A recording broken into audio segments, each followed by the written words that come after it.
Most people have never heard her name, but inside Silicon Valley boardrooms, they know exactly who she is.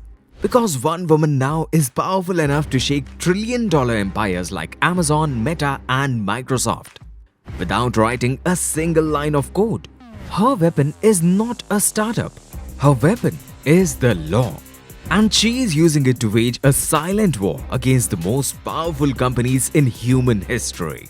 Well, her name is Lina Khan. She's 35 years old, no family fortune, no tech connections. Just a brain sharp enough to terrify the CEOs. When she speaks, stocks fall. When she files a lawsuit, investors panic. When she walks into a courtroom, the world's biggest companies start calculating how many billions they are about to lose. And she's not here to join big tech. She's here to challenge it. To question how much power one company should have over our data, our markets, our future.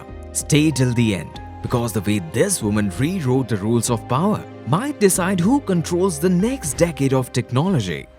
She was born in 1989 in London and moved to the United States when she was 11. There was no billionaire safety net waiting for her. While others were chasing popularity, she was chasing ideas. She read philosophy, she studied political thinkers. She kept returning to the same question. If power is invisible, who is actually in control?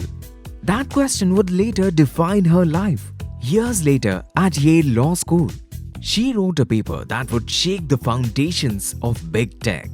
It was called Amazon's Antitrust Paradox. To most people, Amazon is a friendly website where you can buy things quickly and cheaply. To Lina, it was something else entirely. She argued that Amazon was not just a store. It was the market itself, a competitor, a platform, a logistics empire, a data owner, a gatekeeper all at once. That kind of power was not just impressive, it was dangerous. And one of the world's richest men, Jeff Bezos, had to defend Amazon's power. This happened because her paper spread from classroom to Congress and from law journals to headlines. Lawmakers quoted her and regulators repeated her arguments. And suddenly, Silicon Valley realized the person they should be watching was not building a company. She was building a case. Then, in 2021, everything changed. President Joe Biden appointed Lina Khan as chair of Federal Trade Commission. She was 32, the youngest person in American history to lead the agency, responsible for keeping corporate power in check. And the woman who once analyzed Amazon was now in a position to prosecute it. Her first target was Amazon. The FTC accused it of punishing sellers who offered lower prices anywhere else, keeping the market under Amazon's control. Then came Meta. She tried to stop its VR takeover, sending a signal that buying the future was no longer automatic. Next was Microsoft. She moved to block its $69 billion Activision deal, a merger many thought no one would dare challenge. The deal went through, but the message was already delivered.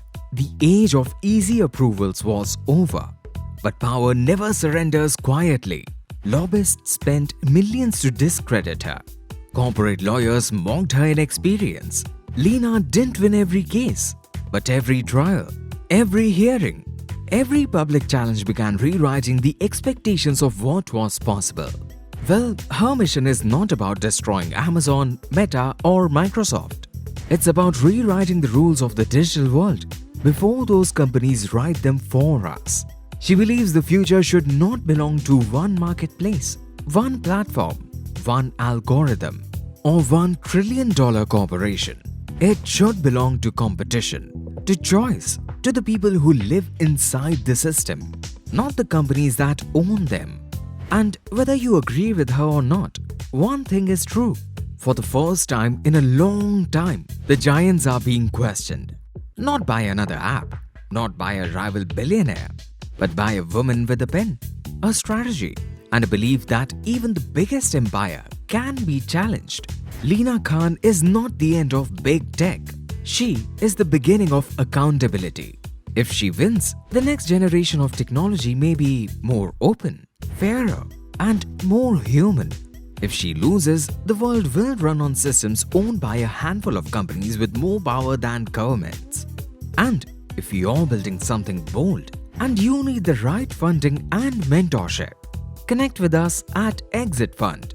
Also, if you want more untold stories like this, like the video, share it, and make sure you're subscribed.